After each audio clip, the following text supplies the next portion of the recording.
बिस्मिल्लाहिर्रहमानिर्रहीम। अस्सलाम वालेकुम मोअज़्ज़िज़ नाज़रीन, मेरा नाम मोहम्मद समी है। सिद्दीकी ग्रुप ऑफ कंपनीज के प्लेटफॉर्म से आपकी खिदमत में हाजिर हूँ।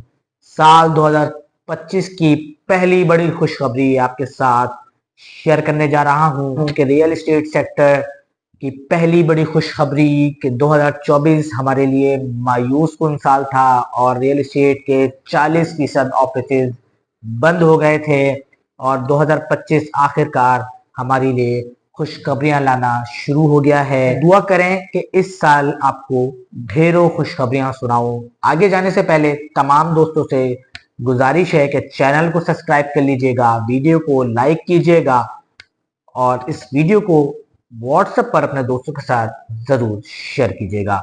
2025 की पहली बड़ी खुशखबरी आपके साथ शेयर करने जा रहा हूं कि गुज़िश्ता रोज वजीर आजम पाकिस्तान ने चेयरमैन एफबीआर को तलब किया है, जिसके बाद एफबीआर के वफ्द ने प्राइम मिनिस्टर ऑफिस में मियां शहबाज शरीफ से मुलाकात की है।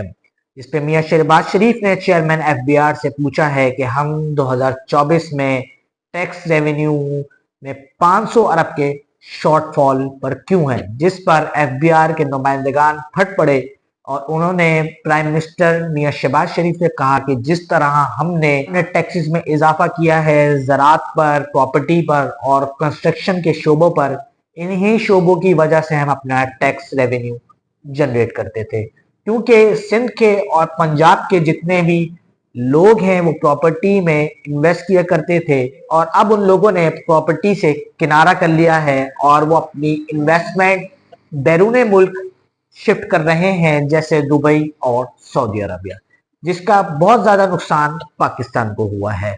और दूसरा, जो हमने टैक्सेस ज़राअत पे लगाए हैं जिसकी वजह से ज़राई अजनास महंगी हो गई हैं और गरीब आदमी के लिए गुजारा करना मुश्किल हो गया है, तो वजीर आजम ने फौरी हिदायत जारी की हैं कि रियल एस्टेट और कंस्ट्रक्शन सेक्टर के ऊपर से टैक्सेस को फौरी कम किया जाए और ताकि इन्वेस्टर का प्रॉपर्टी सेक्टर पर से एतमाद बहाल हो सके और वो इस शोबे में दोबारा वापस आ सके। क्योंकि अगर हम 2016 से लेके 2022 की बात करें तो एफबीआर ने अपने टैक्स रेवेन्यू को डेडलाइन से पहले जनरेट कर लिया था, लेकिन 2023 और 2024 में जिस तरह प्रॉपर्टी के शोबे के ऊपर तजर्बात हुए, भारी भरकम टैक्सेस लगाए गए, उसकी वजह से प्रॉपर्टी पर से लोगों का एतमाद खत्म हो गया और लोगों ने अपनी इन्वेस्टमेंट बैंकों में मुंतकिल कर ली और ज्यादातर लोग अपनी इन्वेस्टमेंट बैरून मुल्क ले गए, जिसका नुकसान पाकिस्तान को हुआ और पाकिस्तान की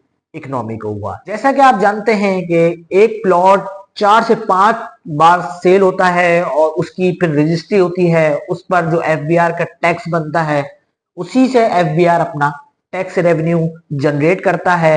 लेकिन 2023 और 2024 में प्रॉपर्टी की कीमतें गिर गईं और लोगों ने प्रॉपर्टी से किनारा कर लिया, जिसकी वजह से पाकिस्तान के जो टैक्स डिपार्टमेंट है उसको काफी नुकसान हुआ। और जिस तरह आईएमएफ ने एफबीआर को टास्क दिया था कि आपको ये अहदाफ पूरे करने हैं, तो एफबीआर उस अहदाफ को पूरा करने में नाकाम रहा, जिसकी वजह से वजीर आजम पाकिस्तान काफी गुस्सा भी करते हुए नजर आए और उन्होंने ये हुक्म जारी किया कि आप फौरी रियल एस्टेट और कंस्ट्रक्शन सेक्टर पर से टैक्सेस को खत्म करें। आईएमएफ से मैं खुद बात करूंगा, इसकी जिम्मेदारी मैं खुद लेता हूं, क्योंकि जो पंजाब का अहदाफ था, पंजाब अपने अहदाफ 55% तक मुकम्मल कर सका। इसी तरह केपीके ने प्रॉपर्टी सेक्टर के ऊपर टैक्सेस में इजाफा नहीं किया था, जिसकी वजह से वो अपने अहदाफ उन्होंने डेडलाइन से पहले मुकम्मल किए। इसी तरह सिंध भी अपने अहदाफ 60% तक ही मुकम्मल कर सका और बलोचिस्तान अपने अहदाफ 40% तक मुकम्मल कर सका, और जिसकी वजह से पाकिस्तान की इकोनॉमी को काफी धचका लगा। हमारे जराये का कहना है कि जनवरी के एंड तक प्रॉपर्टी टैक्सेस में कमी हो जाएगी, लेकिन एफबीआर के जराये का कहना है कंस्ट्रक्शन शोबे के ऊपर कुछ टैक्सेस को खत्म कर दिया जाएगा और कुछ टैक्सेस को निफ्ट कर दिया जाएगा। इसी तरह प्रॉपर्टी सेक्टर के ऊपर भी कुछ टैक्सेस को खत्म कर दिया जाएगा और कुछ टैक्सेस को निफ्ट कर दिया जाएगा। तो ये बहुत अच्छी खबरें आ रही हैं। पिछले 6-7 महीने से आपने देखा कि नेशनल टैक्स काउंसिल ने भी चारों सूबों को मुत्तहिद करके टैक्सेस को खत्म किया और इसी तरह अब 2025 में वजीर आजम पाकिस्तान भी जाग चुके हैं और बहुत अच्छी खबरें आ रही हैं। जिस तरह ओवरसीज को टैक्स फ्री किया गया, पेट्रोल डीजल पे से टैक्स को खत्म किया गया, और जिस तरह army chief general Asim Munir अपनी खिदमात अंजाम दे रहे हैं आईएसएफसी के जरिए, उन्होंने बॉर्डर पर डॉलर की स्मगलिंग को रोका और डॉलर पिछले 1 साल से मुस्तहकम है।